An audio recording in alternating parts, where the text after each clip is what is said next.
Começa agora. Podcast Mostra o Texto. Debates, conversas, entrevistas. Uma produção Estúdio CNF. Apresentação: Pastor César Cavalcante.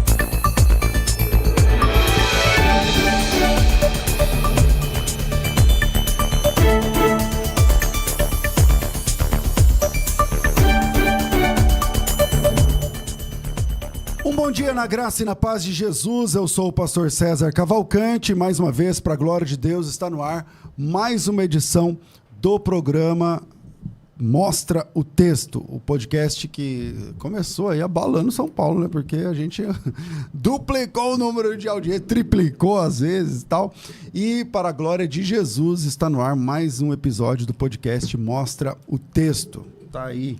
E você pode participar ao vivo, hoje é dia de participação ao vivo, hein? Você pode participar ao vivo pelo WhatsApp 011 São Paulo 97417 4129, 011 São Paulo 97417 4129. E novidade para quem é de São Paulo, Grande São Paulo, porque a rádio Pleno FM 87,5 está transmitindo esse programa ao vivo. Vai meu abraço aqui ao apóstolo Rodrigo Salgado e o pessoal da Pleno FM. E também pela 92,7 FM, sul de Minas Gerais e o pedaço aqui de São Paulo também, pela 92,7 FM. Se você está no sul de Minas vendo pelo YouTube, já pode mudar aí para a rádio, aí você vai ouvindo pelo FM também. Funciona também pela 100.3 lá em Santa Rita de Passa Quatro, interior de São Paulo. Toda a rede Pleno em Cristo transmitindo. Também o podcast Mostra o Texto, também pela FM. E por todo o Brasil e mundo, onde pegar sinal de internet, fora do planeta também, onde tiver internet, você consegue acompanhar o programa Mostra o Texto.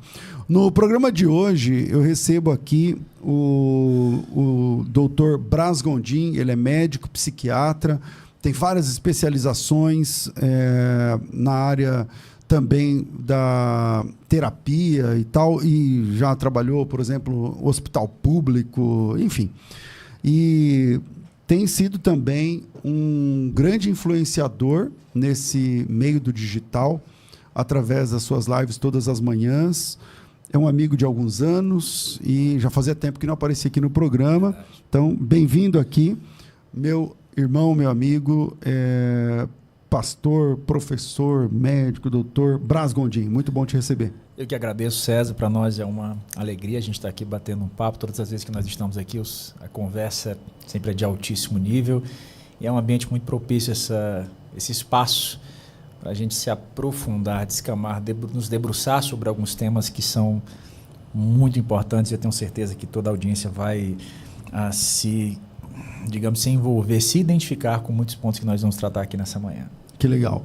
Bom, a proposta hoje é: Deus muda o cérebro da pessoa? Existe a conversão, é uma mudança de coração, é uma mudança de mente, perfeito, é uma mudança cerebral, é uma coisa química, é uma coisa só espiritual. Como que é o cara que era viciado em alguma coisa, a pessoa que tinha alguma obsessão e tal, ela passa pela conversão, ela se converte. Então, vou começar com uma pergunta para nortear nosso encontro aqui. Perfeito. Deus muda o cérebro da pessoa, Dr. Braz? Excelente pergunta. Eu acho que essa pergunta ela existe pela formação cartesiana do pensamento. A gente se organiza melhor pensando, colocando cada estrutura em caixas. Então, a gente se organiza melhor entendendo que eu sou cabeça, tronco e membros. A gente se organiza melhor pensando que eu sou corpo, alma e espírito. É um fator organizacional e isso é importante, isso é necessário.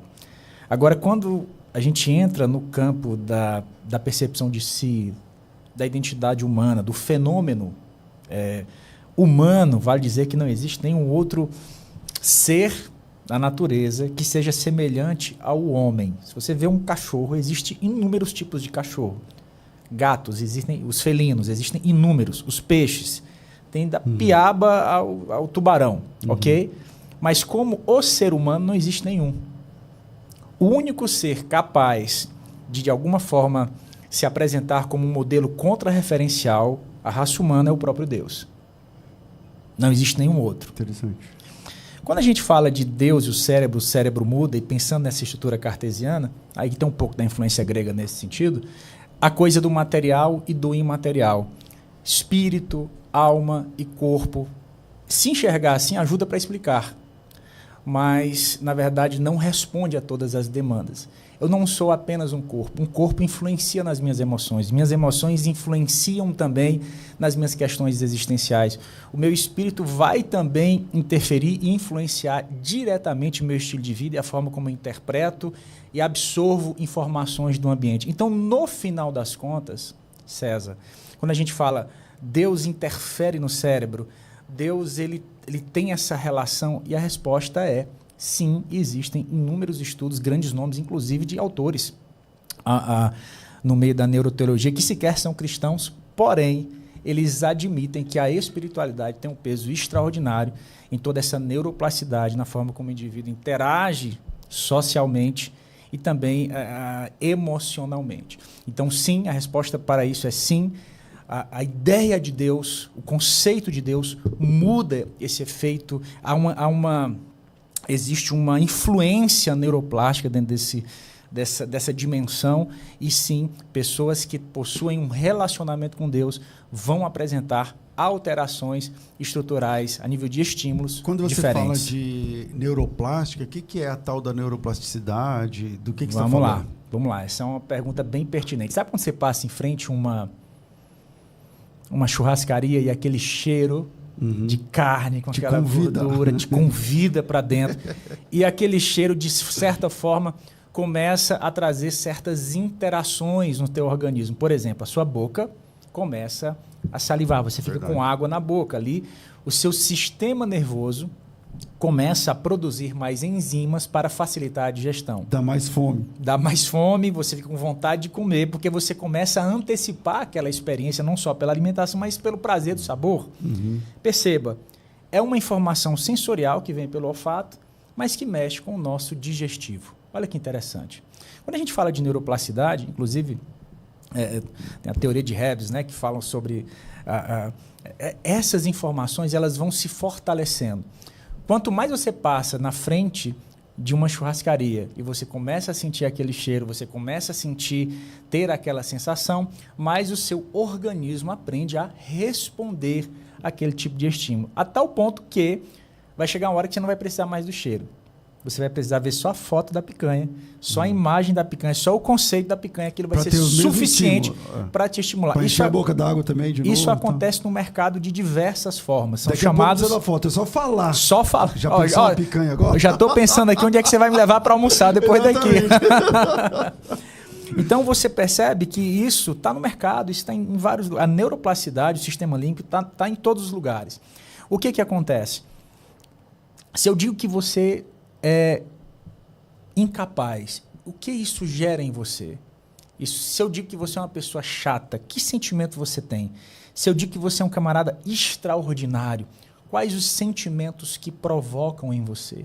Diante de uma situação de estresse familiar, quais são as reações que você apresenta? Perceba, todo esse histórico funciona como um disparador, os chamados gatilhos, funcionam como um disparador, porque a forma como nós aprendemos a sobreviver e lidar com todas essas experiências produz em nós esse modelo de resposta emocional. Então, o que significa neuroplasticidade? Se eu aprendi que levar um tapa no rosto, a minha resposta instintiva é responder com uma agressão ou com um isolamento, significa dizer que os meus mecanismos neurais se desenvolveram de uma forma mal adaptada para responder dessa forma. Aquele tipo de estímulo.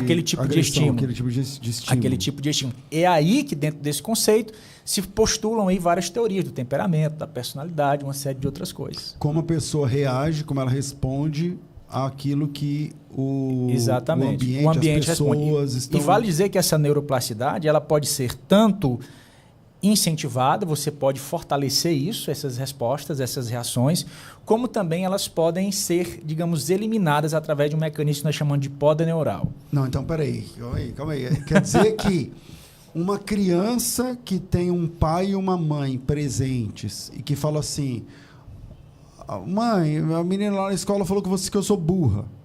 Aí esse pai, essa mãe vai trabalhar essa informação, vai ensinar essa criança a reagir a essa informação. Sim. De forma positiva e não vai deixar ela entrar aqui no coração, não sei o que lá. Quer dizer que essa criança, ela pode... Quer dizer que a superação é um comportamento aprendido? Perfeito. Seria isso? Na verdade, o que vai definir aí é a experiência repetitiva. O cérebro, ele aprende por repetição. E aqui já entra um pouquinho, porque a gente entende que as grandes alterações, as mudanças, a estrutura do novo nascimento, eu realmente acredito que Deus pode mudar pessoas de um dia para o outro, César. Eu acredito, eu já ouvi inúmeros testemunhos dizer, olha, eu fumava e agora eu tenho um novo cigarro. Eu era assim e agora eu sou desse jeito. Eu acredito perfeitamente nisso. Mas a repetição é o hábito, é a grande sustentação da transformação. Porque o hábito reforça esses novos padrões de percepção. Então, quando você pergunta, quando um pai vai orientar esse filho diante de uma situação como essa, o grande segredo aqui, e por isso que a presença do pai é importante, as pessoas falam, por que a presença do pai é importante? Por que a ausência é tão danosa? Porque essa presença promove experiências repetitivas. Ele está vendo o pai continuamente, ele está vendo o pai trabalhar continuamente, ele está vendo como o pai reage às mesmas experiências que ele fracassa e como que o pai responde a essas experiências. Então, a repetição é o grande segredo da neuroplasticidade. Quanto de repetição para se transformar num hábito aprendido? Não sei se eu estou falando certo. Existem estudos diferentes. Tem estudos que falam em 7, outros que falam em 20, outros 23 dias, outros 60 dias. Isso varia de acordo com a minha intensidade, o quanto aquilo é importante para mim, o quanto eu quero desenvolver isso em mim e o quanto eu quero eliminar certas coisas da minha vida, porque é uma via de mão dupla. Você pode aderir a comportamentos ou você pode abandonar comportamentos? Como eu posso também abandonar comportamentos. Isso, obviamente, se relaciona... Quando a gente pensa em toda uma teologia que envolve transformação, mudança, novo nascimento, a gente precisa compreender que essa ideia de que como nós vamos mudando e aprendendo coisas novas, é obra também dessa repetição. Então, mas aí, por exemplo, a pergunta primeira, né? Deus muda o cérebro da pessoa? Você fala, muda, tal, eu creio e tal, beleza. Uhum. Aí agora a gente está falando sobre o comportamento, se você repetir uma informação, sei lá, uma situação, vai chegando uma hora que o seu cérebro fala assim, esse aqui é o meu novo modelo. Então, é assim que eu vou reagir. Quando eu for xingado, por exemplo, quando eu for elogiado, por exemplo, quando eu for não sei o que lá, é assim. Então, mas aí nesse caso nem precisa de Deus, né? Porque é só você ficar repetindo e aí muda. Mas aí você não tem a resposta maior, né? Você não tem a resposta maior, que é lidar com o tempo e com a morte. Você pode ter... Existem pessoas que têm pode ter a neuroplasticidade se quiser, que for, mas que eu exatamente. Diante da morte, por exemplo. Senhor, morri agora, o que é que eu faço com essa? Não, a sua neuroplasticidade não consegue te trazer até aqui. Não é a ponte que te traz ao novo nascimento, a salvação, vamos chamar assim. Uhum. Porque com técnica, uma pessoa pode mudar completamente seu padrão de comportamento, seus padrões emocionais.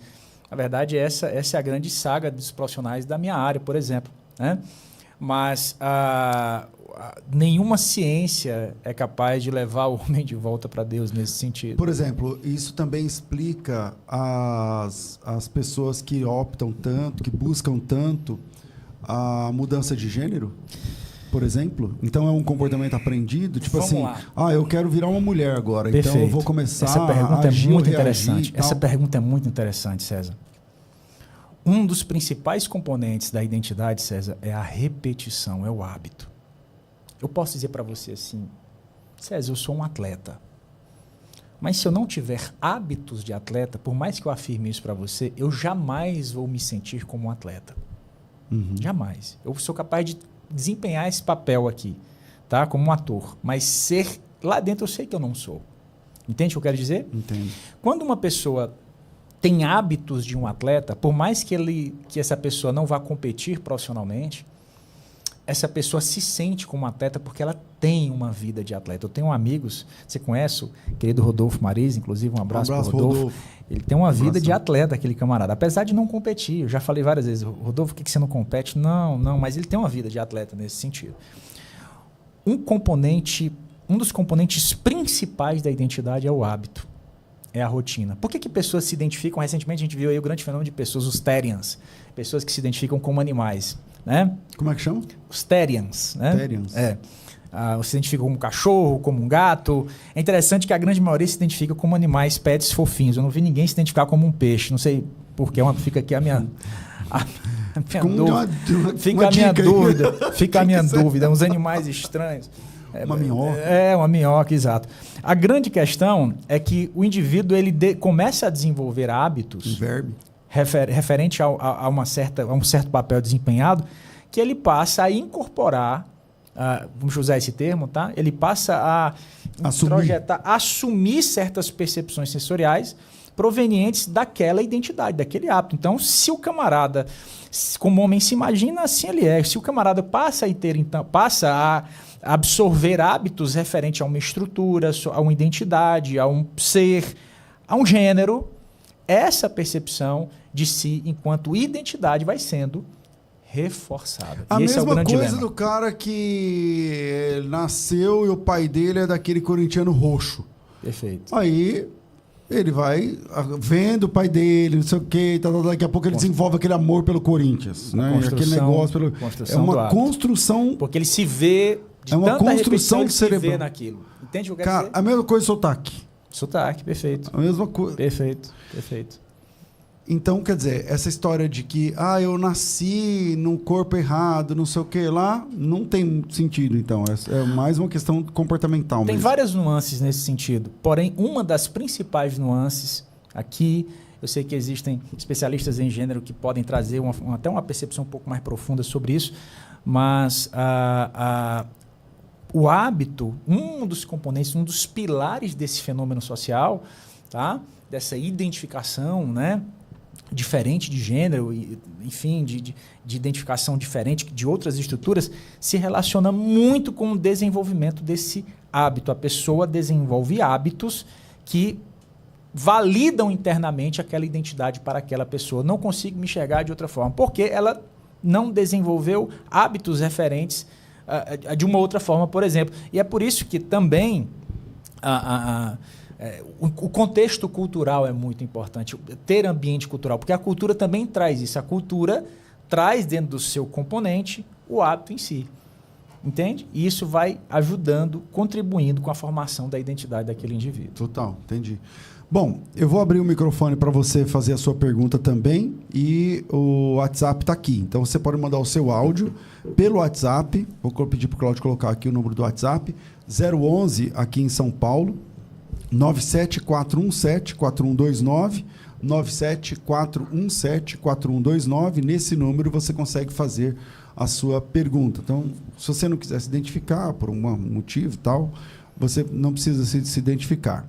A Fernanda perguntou, mas vai ter participação do ouvinte? Vai. Então, Fernanda, manda o seu áudio aí. Perfeito. O WhatsApp é 97, São Paulo, 9711, né? 97417-4129, 97417-4129, você chama e participa com a gente do programa Mostra o Texto.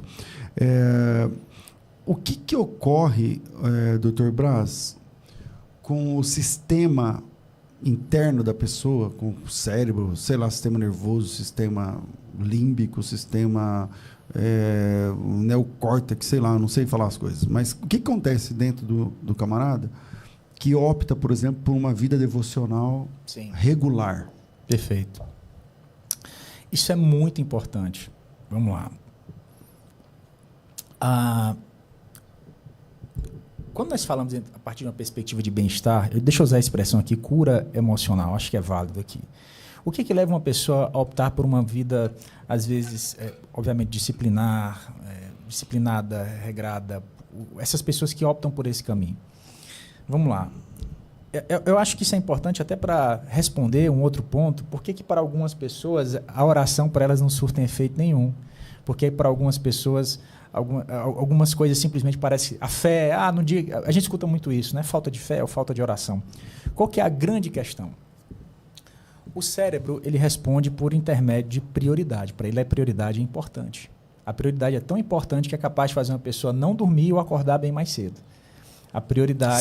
Sem relógio, sem nada, né? Então, você tem um compromisso amanhã às 5 horas da manhã com o presidente da República. Talvez você nem durma. Não é verdade? Verdade. Então, o cérebro, ele respeita isso. Ele respeita a prioridade. Então, várias mudanças começam a acontecer quando você começa a colocar certas prioridades no seu hábito. Então, por exemplo, eu já falei, inclusive, isso outras vezes em outras participações minhas, na época da rádio anterior. Jesus nunca falou quanto tempo especificamente você precisa orar. A Bíblia fala ali orar e sem cessar, mas Jesus, ele deixa ali claro, ele tem uma expectativa de um período de tempo que você seja capaz de permanecer em uma experiência devocional. Lá no Getsemane ele diz, nem por 1 hora vocês conseguiram vigiar comigo. Foi feita uma pesquisa, na verdade foi feito um estudo com irmãs carmelitas na década de 90 na Pensilvânia, onde foram observados cérebros dessas irmãs que oravam, tinham uma prática regular de oração. Está falando de pessoas que têm uma vida com Deus há mais de 10 anos. E essas mulheres, eles foram identificados mudanças no padrão cerebral dessas mulheres enquanto elas oravam a partir dos 45 a 1 hora de oração. E não foi qualquer tipo de oração. Que interessante. Não foi qualquer tipo de oração. Não é oração ritualística ou uma oração peticional ou uma oração de agradecimento, mas era uma oração de fato devocional. Uma oração onde existe uma conversa, um tipo de intimidade, uma experiência meditativa, contemplativa, onde aquelas mulheres estavam desfrutando da presença, do estado de presença. E o que é que aconteceu, César? Muito interessante. Percebeu-se que, depois desse período de 45, quando passou esse período de 1 hora de oração, observou uma mudança estrutural muito interessante. O tálamo, que é uma estrutura neuroanatômica que nós temos, ela é bilateral, tem de um lado também do outro.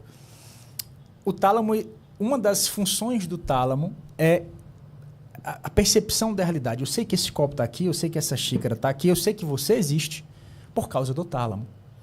Então, a continuidade da sua existência permanece em mim por causa do estímulo do tálamo. É como nós percebemos o que existe. E olha só que interessante. Foram encontradas nessas mulheres uma assimetria desse tálamo. Eles eram estimulados de uma forma mais assimétrica, diferente do padrão. Caramba! E depois que o período de oração terminou, esse padrão continuou mesmo após o término da oração. Em outras palavras, elas continuaram percebendo a presença de Deus em um nível de realidade na vida cotidiana. Depois do fim da oração, a presença de Deus continuou na percepção sensorial dessas mulheres, mesmo após o fim desse período devocional. Caramba, que legal. Isso é muito interessante. Isso é muito interessante. Por que para algumas pessoas, por exemplo, você puxou a questão da oração, né? Sim. Às vezes a pessoa... teologicamente, biblicamente, eu já sei. A oração não depende de quem ora. Depende de quem responde à oração. Exato. Né? De quem ouve a oração. Perfeito. Mas por que às vezes a gente tem a impressão que aquela oração foi boa? E às vezes a gente tem a impressão que aquela oração não foi boa. Não tipo foi assim, boa. Parece que não subiu. Parece que não valeu. Vamos falar primeiro daqueles que valeram. Né? Que valeu. Daqueles que valeram. Vamos lá. A gente precisa entender que a oração tem efeito. Gente, a gente está falando aqui a partir de uma perspectiva científica, mas eu não quero fugir da ideia de que a oração é falar com um ser que existe. Então, nós estamos sendo confessionais, intencionais aqui na nossa conversa. Eu não quero que pareça, de certa forma, que nós estamos usando os recursos devocionais como um método terapêutico de bem-estar, apesar de que atende também essa função. Sem a pessoa de Deus. Exatamente. Né? Porque isso também as pessoas... Exatamente. É só meditar, é só pensar no nada, pensa no vazio, aí dá o mesmo efeito. Não é isso que ele está falando aqui. Exatamente. Então, quando uma pessoa tem um hábito regular, né? Inclusive tem um time, os estudos demonstram que a partir de 8 semanas, né? A partir da 8ª semana, uma pessoa que ora todos os dias, de 45 minutos a 1 hora por dia, a partir da 8ª semana, essa pessoa vai apresentar alterações permanentes na sua neurofisiologia. Permanentes. Ela nunca mais vai ser a mesma. A forma como ela percebe o sagrado, a forma como ela percebe, isso é o que os estudos demonstram, aproximadamente em torno de 8 semanas. Pessoal que gosta de campanha, está aí um bom número para vocês. Está aí uma boa sugestão para vocês. Mas vamos lá, por que as pessoas se beneficiam tanto com a prática regular? O que acontece no cérebro dessas pessoas? A oração funciona como um mecanismo regulatório. Em que sentido? A neurofisiologia do sofrimento é o seguinte, César. As áreas responsáveis pela minha capacidade de pensar, planejar, agir e ser diminuem. Estou falando da estrutura do córtex. O estresse é o quê? É a redução das áreas de atividade das áreas cerebrais responsáveis pelos meus mecanismos de enfrentamento. Ok? Quando alguém diminui esses níveis de capacidade, vamos lá, de função cerebral de enfrentamento, automaticamente, se eu não tenho como regular, mensurar o meu perigo, eu vou ficar com mais medo, maior estado de alerta, mais preocupado, mais irritado. E quem cuida disso é a amígdala cerebral. Essa dispara. O córtex diminui, a amígdala dispara. O que é que a oração, de forma regular, e aqui é importante que seja contínua, diária e de preferência no mesmo horário, seguindo os mesmos padrões, o que é que a oração vai fazer nesse indivíduo?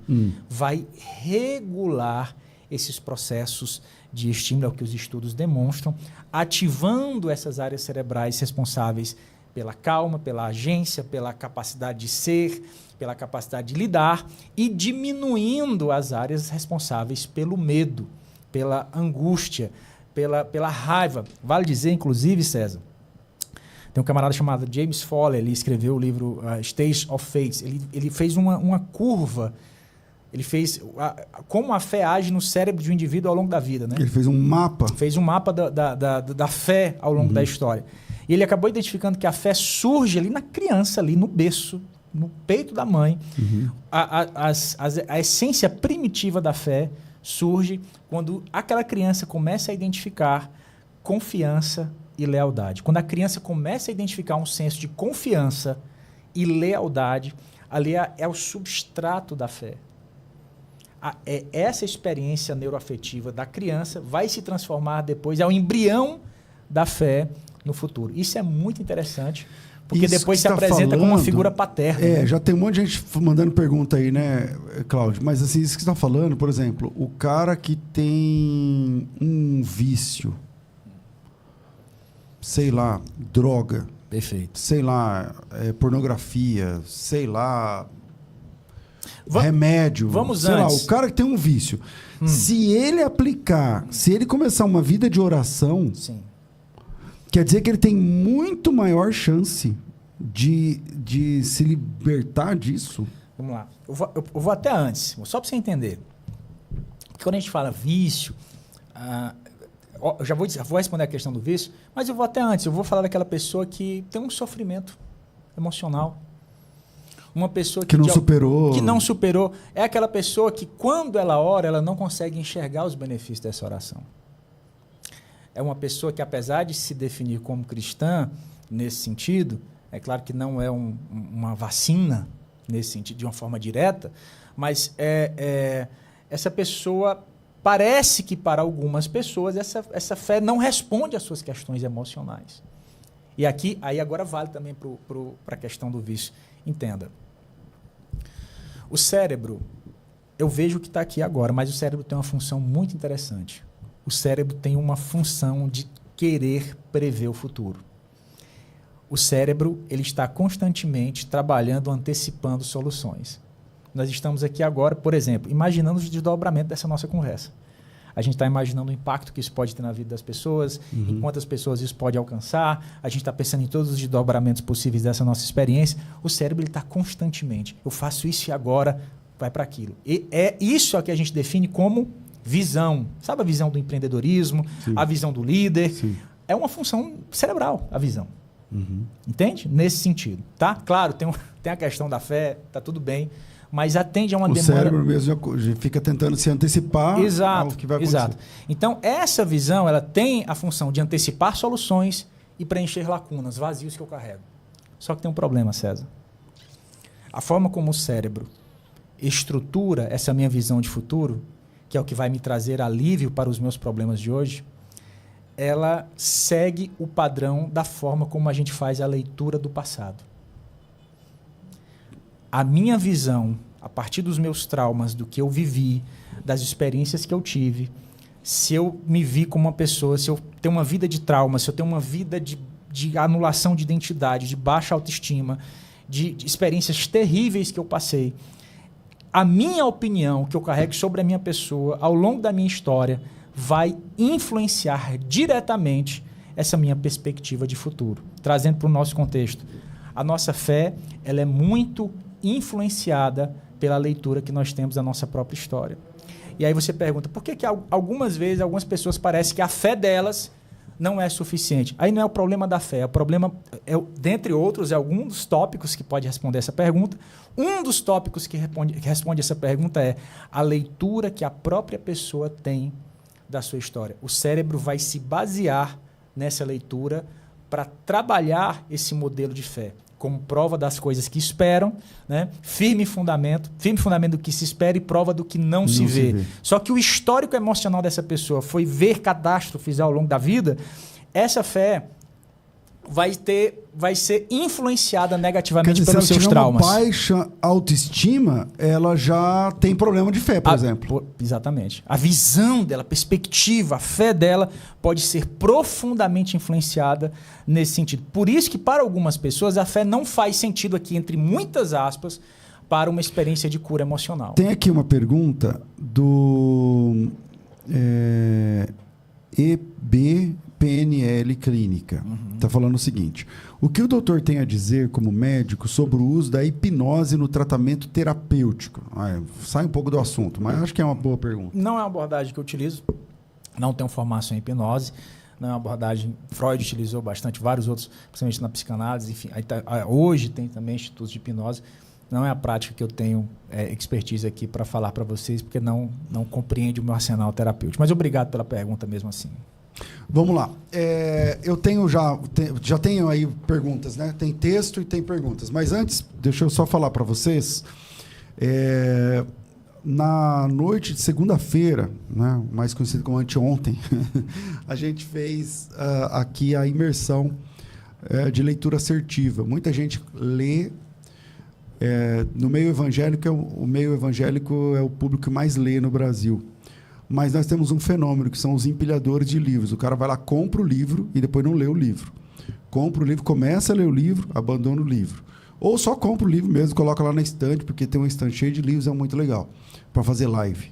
Mas o conhecimento do livro, se você não lê, ele não é transmitido para você, né? E o livro é a forma mais barata, mais segura de ter como professores os grandes mestres do mundo. Você pode ter alguém como mentor que não fala a sua língua, que não vive no seu tempo. Você pode aprender você pode aprender sobre pregação com o Charles Spurgeon, por exemplo, o príncipe dos pregadores inglês, e ele nem existe mais. Você pode aprender sobre devocional com Max Lucado. Você pode ter... subir nas costas dos gigantes. E eu tenho uma coisa comigo, que há muitos anos, que é o seguinte: você não pôde escolher suas origens, mas você pode escolher seus mentores. Você não pôde escolher seu início, mas você pode escolher quem te acompanha intelectualmente. E a formação intelectual é o que separa as pessoas relevantes das pessoas irrelevantes, no contexto da fé, inclusive, do ministério e tal. Pensando nisso, nós criamos, há algum tempo atrás, um projeto chamado Meus Livros, Meus Mentores, onde nós transformamos os grandes livros que a gente entende numa formação intelectual saudável em aulas. Então, você tem lá, pensar aqui, Cartas de um Diabo ao Seu Aprendiz. É um livro do C.S. Lewis que é fabuloso. É transformado em aula lá dentro da comunidade. Você tem lá o livro Essencialismo, que não é exatamente um livro evangélico, mas que faz muito sentido para você que quer ter uma vida com mais foco, por exemplo. Você tem lá o livro, enfim, o livro A Bíblia que Jesus lia, do Philip Yancey, por exemplo, transformado em aula dentro da comunidade. Então, a gente pega esses livros, que a curadoria é minha, eu que faço essa curadoria, e a gente transforma esses assuntos, esses livros, quer dizer, em aulas didáticas. Essa é a comunidade chamada Meus Livros, Meus Mentores, e dentro de um ano dentro da comunidade, em um ano dentro da comunidade, você vai passar por 24 livros. É como se você tivesse assim, uma profunda formação. Só pensar assim, esse ano, quantos livros você leu até agora? Então, se você lê menos do que 24 livros no ano, eu indico a comunidade Meus Livros, Meus Mentores para você. Além disso, a gente tem encontros mensais para discutir os livros, e além disso, a gente tem já é o segundo curso que fica disponível lá dentro, porque a gente vai entendendo, né? Por exemplo, tem um curso de leitura assertiva. Você começa a ler, aí na metade da leitura você tem que voltar um capítulo, então você não está fazendo uma leitura assertiva. Você lê e depois você não consegue explicar, você não fez uma leitura assertiva. Então tem lá um curso chamado Leitura Assertiva e tem um outro curso chamado Lendo com Excelência. Para quem quiser, por exemplo, comprar esses cursos em separado, os cursos são baratos. O curso de leitura assertiva custa R$300, o outro custa R$500.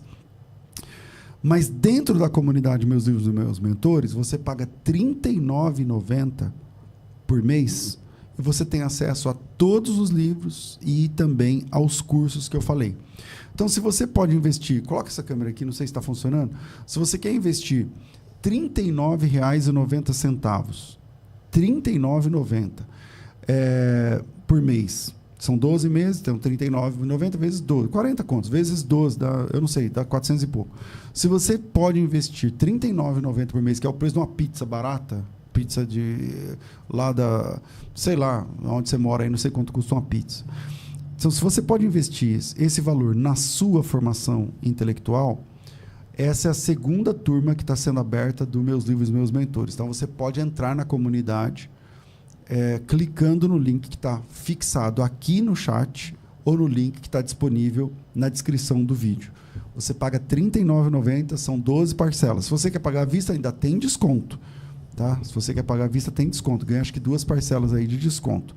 Então, você tem acesso já a 2 cursos liberados, já tem os 2 primeiros livros liberados, e aí você vai caminhar com a gente durante um ano, e a cada mês são 2 livros novos liberados. O próximo livro que vai chegar agora, semana que vem, acho que na outra semana, não sei, é A Batalha de Todo Homem. É um livro focado sobre tentações, e é muito legal. E o próximo é A Batalha de Toda Mulher. São livros que são fabulosos. Então, se você tem interesse de pertencer à comunidade Meus Livros e Meus Mentores, você participa do grupo lá de alunos, da comunidade de alunos, a gente se fala por lá também, tem encontros mensais para discutir os temas. Você paga apenas os R$ 39,90. Beleza? Esse valor é mensal, passa no cartão, então você tem que passar no cartão 12 parcelas de 39 e você está dentro da comunidade. Faça a sua inscrição agora, porque quem acompanha sempre o programa, a gente abriu o mês passado, retrasado, sei lá, e fechou. Então, por enquanto, tem vagas abertas para essa segunda turma e você pode participar dessa turma clicando no link que está na descrição do vídeo. Vira aí, a gente volta. Vai.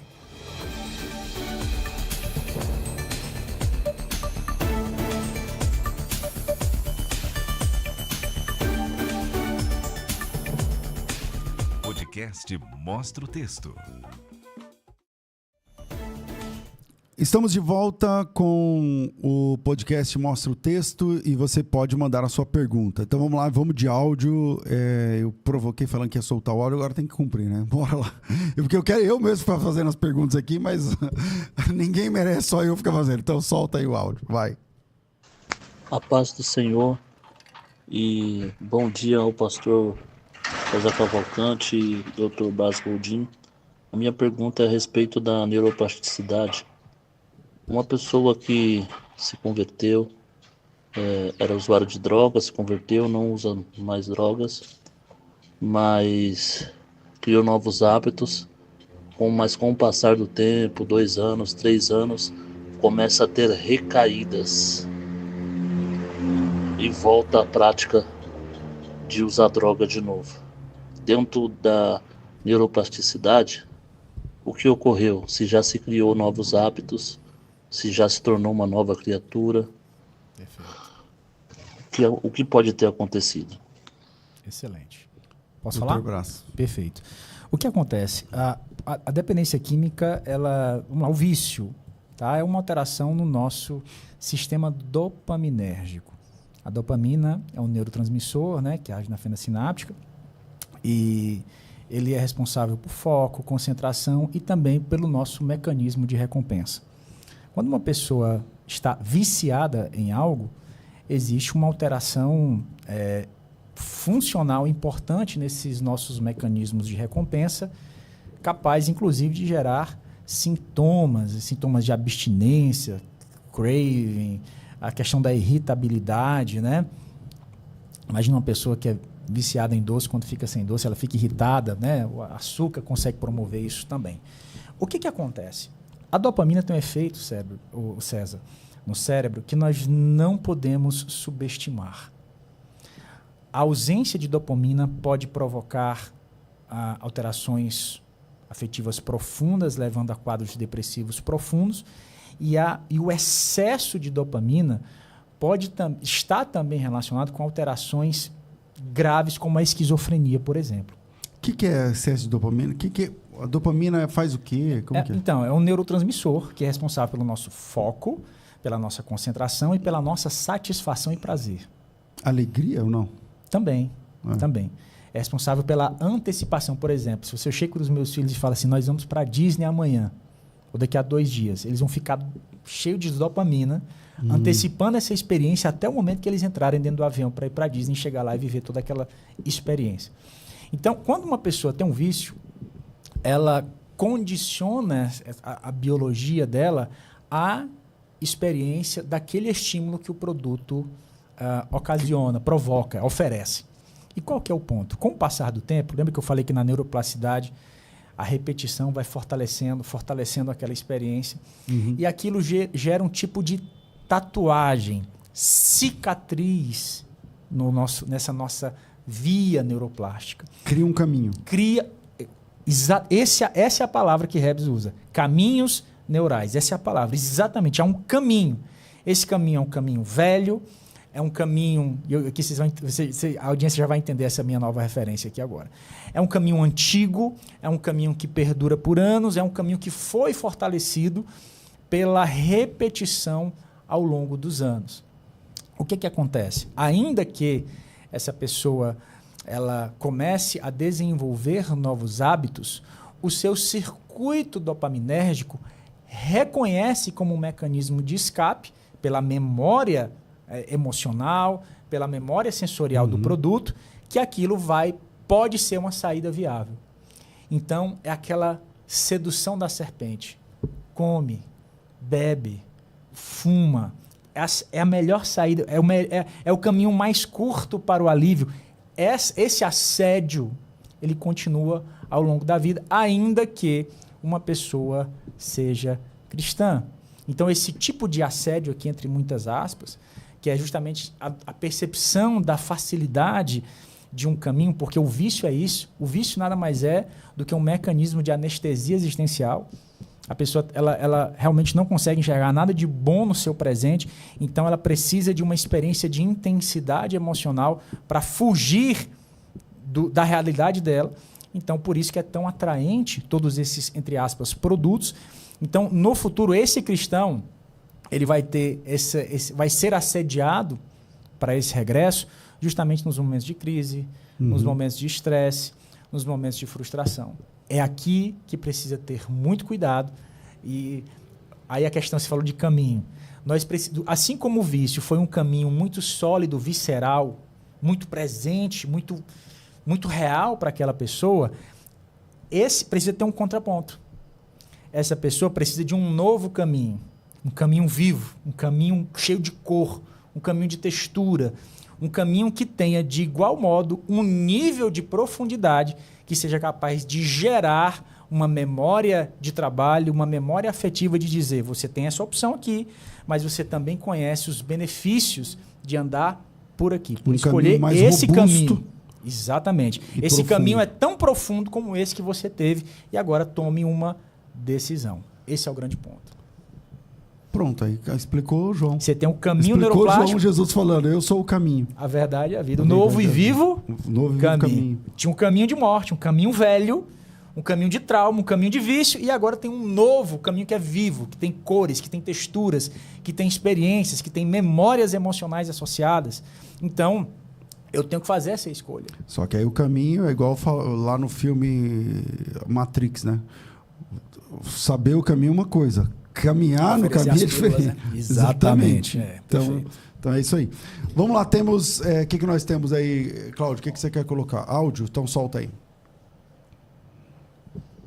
Pastor César, bom dia, doutor. A paz do Senhor. Amém. Meu nome é Fernanda, eu sou de Espera Feliz, Minas Gerais. Eu queria tirar a seguinte dúvida. Eu fui criada num lar com um pai alcoólatra e uma vida bem conturbada. Sempre morei na zona rural, então tinha acesso a brincar, né? E um dia eu estava brincando num barranco e a minha cabeça me cobrando que eu tinha que voltar para casa.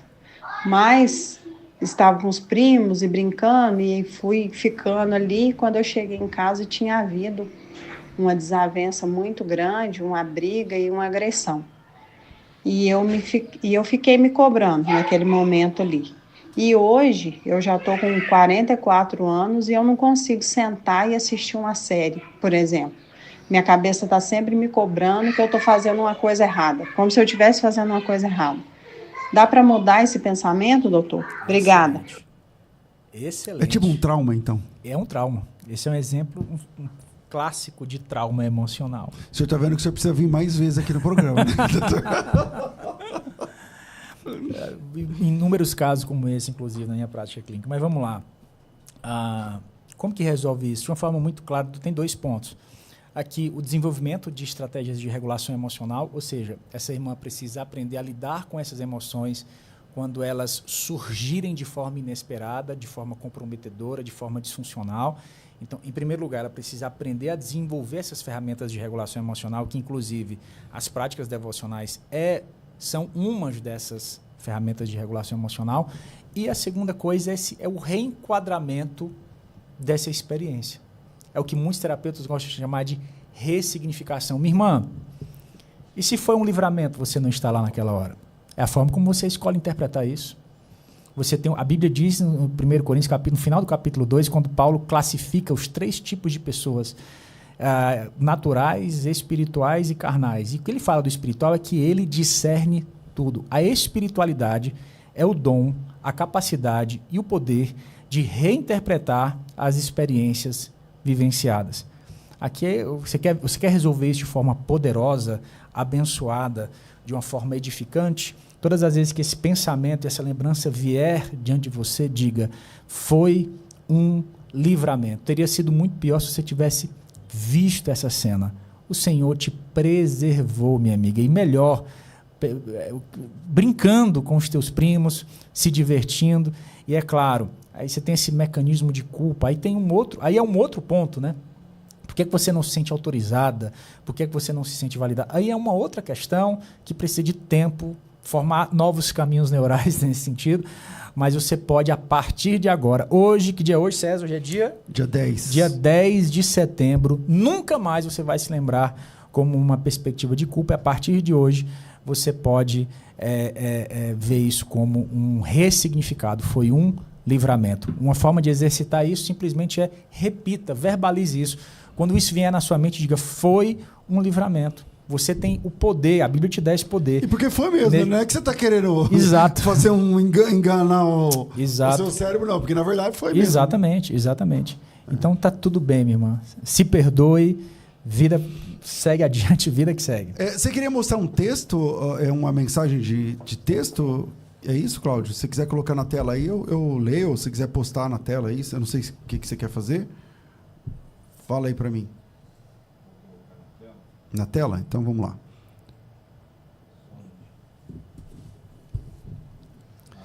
Sou de Portugal, não queria mostrar meu nome, queria perguntar como a mente... Podia colocar um negócio preto por trás aí, sei lá. Como a mente funciona com a pornografia e como vencer isso? E como atrelar isso a Deus? Ele muda a mente ou vai ser sempre uma luta diária? Boa pergunta. Excelente pergunta. Aqui a questão da pornografia segue o mesmo modelo do padrão, ali vamos chamar assim, dopaminérgico do vício. Segue o mesmo vício, né? É um vício, como um vício em um produto químico. Na verdade, a pessoa que ela tem problema com a pornografia, ela tem o problema dela, ela é viciada em intimidade desprovida, ela é viciada em orgasmo desprovido de intimidade e processo. Ela quer o orgasmo rápido, mas ela não quer passar pelo trabalho, vamos chamar assim, Do relacionamento, do processo, da intimidade, porque exige uma construção, percebe? E por que essa pessoa foge disso? Às vezes porque ela não se sente capaz, tem uma autoestima baixa, às vezes porque para ela aprendeu a se aliviar emocionalmente é um tipo de escape, é um tipo de fuga emocional nesse sentido. Então eu já orientei inclusive até inúmeros casais, acho que a pessoa não falou se era casada ou não nesse sentido, mas segue a mesma resposta dada à questão dos vícios, cabe também para a questão da pornografia. É um grande dilema, meu amigo, é um grande dilema. Mas vamos lá, na segunda parte, né? Existe vida mesmo, libertação, liberdade real, ou ele vai ter que toda vez ficar lutando? Ou chega uma hora que ele... Porque, pelo que eu entendi, cria-se um novo caminho. Perfeito. Então, chega uma hora que ele está livre mesmo. Pode ser que ele caia ou não, mas aí vai depender dele dar lugar àquilo ou não. Mas é possível viver sem aquilo ali. Ou César, ele nunca mais... porque tem aquelas pessoas que falam assim, ó... Eu não sei se isso funciona para pornografia, mas, por exemplo, na adicção de droga, a pessoa fala assim... Não, você está em liberdade, mas você o seu cérebro ainda é viciado, ainda é um adicto. Não sei o quê. Como é que é isso? É justamente isso, porque o cérebro grava essas vias dopaminérgicas. É como eu disse, um tipo de cicatriz, uma tatuagem. Fica aquele mecanismo de escape permanece consciente, permanece vivo no sentido como uma opção. O caminho que foi criado. Continua como uma opção viável, as mesmas dores que ele tinha lá atrás quando começou a usar a droga. Ou seja, quando você tem um novo caminho, você sempre tem que fazer essa opção. Em qual caminho eu vou ficar? Vou caminhar no velho ou vou entrar no novo? É porque as pessoas têm a ideia de que essa grande transformação do novo nascimento é algo que priva elas de terem de lidar com seus apetites, com seus desejos, com todas as suas nuances. E não é assim. Não é assim. Né? Vamos lá, tem mais perguntas? E tem aqui mais pelo chat aqui que não para de chegar também. Deixa eu ver aqui. Vamos lá. Mas aí o pessoal fica discutindo entre eles. Muito legal o chat, eles ficam discutindo entre eles. Tá bom. Doutor, perfeito. A pessoa que tem... Eu não sei como é que fala, uma autoestima muito elevada. Sim. Isso também é prejudicial? Também, porque, por exemplo, pelo que nós estamos aprendendo hoje, é assim, a presença do pai, a presença da mãe, as palavras afirmativas, ela gera uma neuroplasticidade. Perfeito. Assim como as palavras ruins, você é burro, você não sei o quê, você não vai dar certo, gera essa mecanismo de resposta. Exatamente. Mas quando a pessoa... Hoje nós temos muitos pais e mães que criam os filhos como se fossem pequenos deuses. Né? Perfeito. Isso é uma autoestima muito avantajada, não sei se existe isso. Perfeito. Ou não, isso é bom, não é? Até onde vai? Na verdade, é o grande conceito do narcisismo, né? É um grande assunto que, inclusive, está muito em alta. Alguns autores divergem em relação ao conceito de narcisismo. Alguns entendem como algo, de fato, uma percepção grandiosa de si. Mas eu gosto muito da análise de Tim Keller. Né? O nova-iorquino Tim Keller, inclusive, se não me engano, faleceu ano passado, Foi, ano retrasado, né? Acho que uns 2 anos. E ele tem um livreto que é extraordinário. Se você gosta desse assunto relacionado a ego inflado, etc., orgulho, leia O Ego Transformado. É um livreto de 60 e poucas páginas, e de todas as leituras que eu já fiz sobre o assunto, esse livreto foi o que mais me impactou. O Ego Transformado. O Ego Transformado. Bom livro para você colocar no... Meus livros. Faça mentores. isso, Legal. César, por favor. Eu já tenho um sobre isso, Sim. mas não é evangélico, que é o Ego é Meu Inimigo. Do Ryan Holiday. Muito Muito bom, bom. mas já li todos do Holiday, mas acredite, o livretinho do Tim Keller de 60 páginas, Bom. coloca Legal. todos no bolso. Legal. O Holiday, ele enriquece certos eu gosto termos. do Holiday também, mas como eu te conheço já há alguns anos, eu te falo que, meu aquilo irmão, lá vai ser bom. É legal. você vai extrair dali uma riqueza extraordinária. 60 páginas. Tem inclusive no YouTube, você ouviu 1 hora, você ouve no áudio livro dele. inteiro. Tá? Então, a leitura de Tim Keller é bem interessante sobre essa questão do ego, porque ele traz, inclusive, ele faz uma leitura, inclusive, ele traz toda uma construção a partir de uma mensagem do apóstolo Paulo, mas a interpretação dele é o seguinte: se algo está inflado, significa dizer que em algum momento aquilo estava murcho. Uhum. Ok? Se aquele indivíduo precisou se encher de algo para transmitir uma certa ideia de si, uma construção de si, em algum momento, Ele saiu do zero. ele saiu do zero, né? E ele imagina uma bexiga, né? Uhum. E ele vai utilizar textos do grego para fazer a construção. Realmente não me recordo agora exatamente qual texto que Tim Keller utilizou. Mas a grande questão é essa, que a ideia de que esse ego inflado surge como uma resposta justamente de uma baixa autoestima. E esse é o ponto. Esse aqui é o grande ponto. As pessoas que se apresentam com altivez, com orgulho, é uma resposta à desconstrução da identidade que ela nunca teve. Tanto é que quando você vai trabalhar com pessoas que possuem problemas com rejeição, por exemplo, a rejeição pode promover 2 tipos de resposta emocional. Uma delas é o isolamento, a pessoa se sente rejeitada e ela se retrai. Que é mais comum, né? Que é o mais comum, mas existe também um tipo de rejeição que é diferente, que é um tipo de rejeição que você responde com rispidez, com agressividade. Quem ele pensa que é para falar assim comigo? Entende o que eu quero dizer?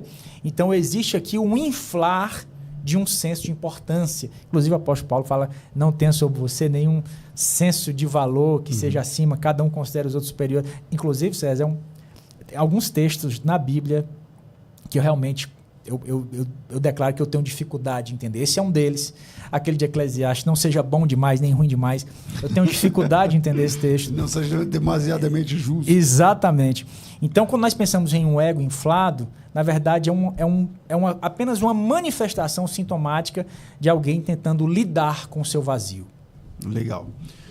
Bom, infelizmente nosso tempo é curto, mas vou dizer uma coisa para você. Você que gosta desse tipo de assunto, né? Pode seguir agora o Dr. Braz, porque eu comecei o programa falando que ele gera bastante conteúdo de qualidade e de graça lá no seu canal, lá no seu Instagram. Arroba Braz Gondim com Z, tá? Com Braz Z, Gondim. Braz é com Z, tá certo? Braz Gondim. é com Z e Gondim com N. No final, N e M no final. N e M de Maria no final. São 2 letras no final? Não lembrava. Não, é N, Gon com N, Jim com Sim, M. O M, o último é M. O último tá é certo, M, exato. Tá. Exato. Então vamos lá. Então, @Braz Gondim. Lá no Instagram, mas quando você colocar Braz lá, aparecer, acho que já vai aparecer no Instagram. Como que você está trabalhando no Instagram? Você está fazendo as lives ainda? Todos os dias nós temos live às 7h20 da manhã.